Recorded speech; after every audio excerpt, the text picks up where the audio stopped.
13 तारीख को पेपर है ना, वहीं से डिसाइड होगा क्या एआई पावर ने पेपर उस लेवल का बनाया है जिससे कट ऑफ 130 से ही नीचे रह जाए।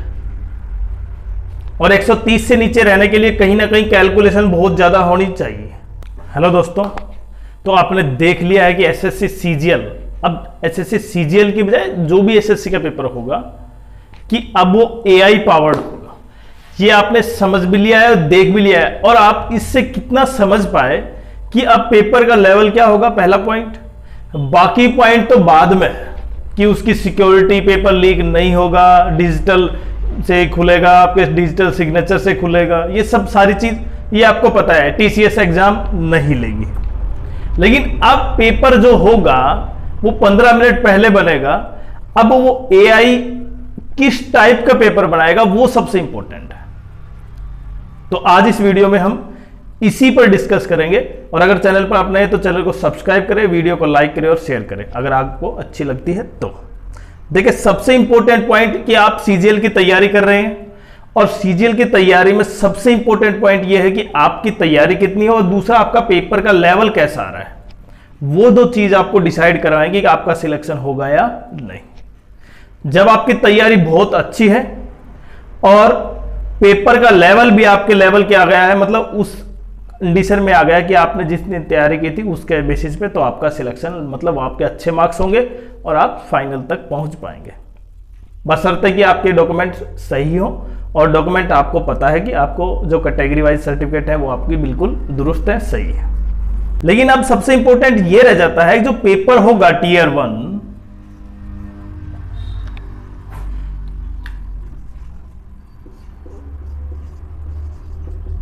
जो पेपर होगा टीयर 1 उसका लेवल कितना होगा, मतलब काफी हार्ड होगा या काफी कम होगा, लो कैटेगरी का होगा या मॉडरेट लेवल का होगा। और सबसे इंपॉर्टेंट ये है कि जब पेपर 13 अगस्त को है पहला,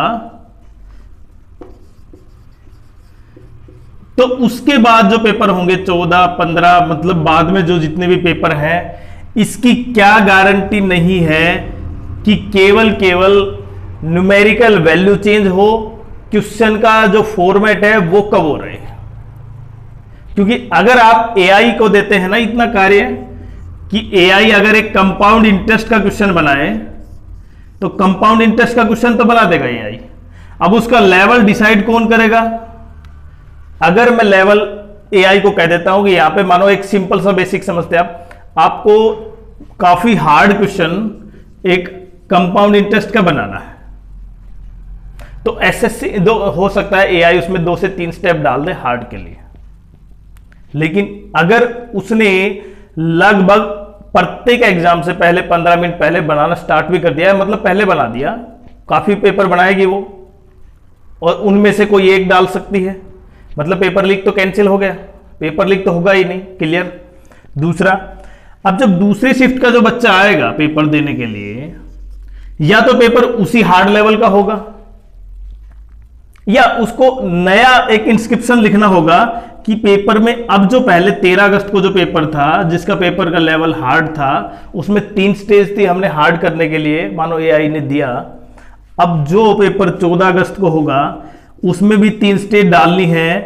अब क्या उसमें नया चेंज करना है, तो ये काम लगातार होता रहेगा, तभी क्या हो सकता है एआई का जो पेपर है वो सक्सेसफुली ऑर्गेनाइज किया जाए।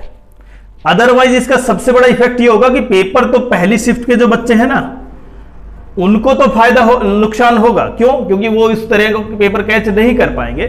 लेकिन आप समझ पा रहे हैं कि बड़े बड़े प्लेटफॉर्म ऐसे हैं यूट्यूब पर, वो कहीं ना कहीं वो बच्चे सारे मिलकर जो 13 तारीख को जो पेपर था वो कहीं ना कहीं वहां पे लगभग 100 में से 80 से 90 क्वेश्चन बिल्कुल वहां पे वो नहीं तो उसी टाइप के बिल्कुल सेम टू सेम बता पाते हैं।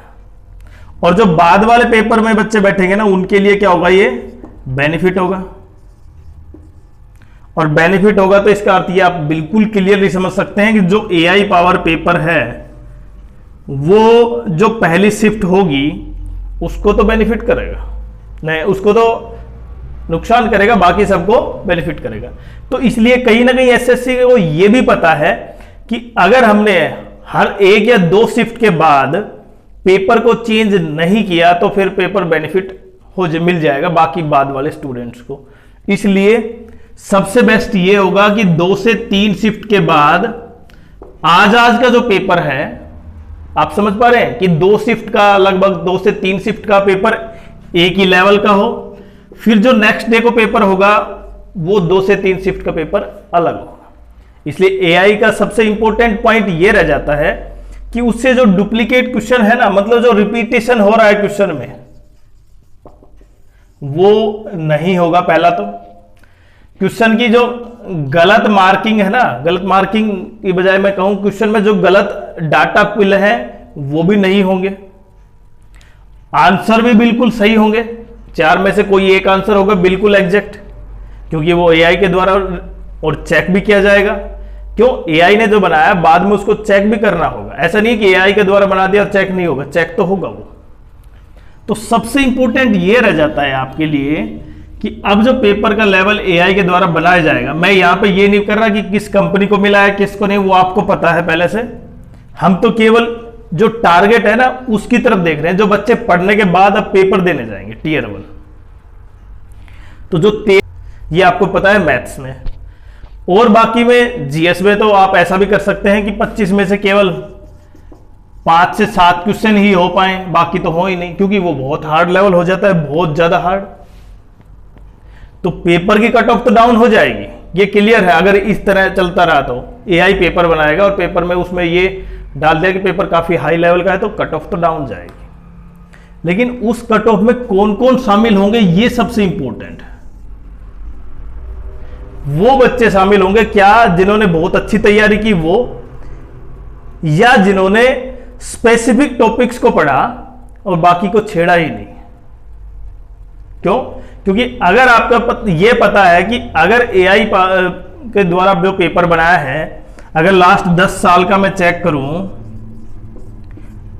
और उससे एआई के द्वारा एक पेपर बनाया जाए, आप समझ सकते हैं कि 10 साल में जो क्वेश्चन आए हैं उसके द्वारा पेपर बनाया जाए, एक तो वो है, एक वो जो अलग क्वेश्चन बनाए जाए जिससे कि उसमें 2-3 स्टेप और पेपर का लेवल हार्ड हो।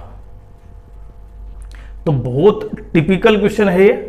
ऐसा नहीं है कि एआई के द्वारा पेपर हो गया तो पेपर का लेवल बहुत सिंपल हो गया, बहुत हार्ड हो गया, मॉडरेट हो गया। अब एआई पेपर कहां से बनाएगा, एक तो ये पॉइंट है सबसे इंपॉर्टेंट।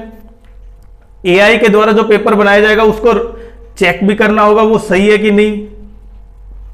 और तीसरा सबसे मेन पॉइंट, क्या एआई पेपर उस लेवल का बनाएगा जिससे कि अगर पहली शिफ्ट जो 13 अगस्त को जो पेपर है, बाद वाली जो शिफ्ट है उनके लिए अलग ही डिफरेंट लेवल, मतलब यहां पे जो कॉन्सेप्ट है और बाद में 14-15 या बाद में जो भी पेपर है उनके भी कॉन्सेप्ट डिफरेंट हो।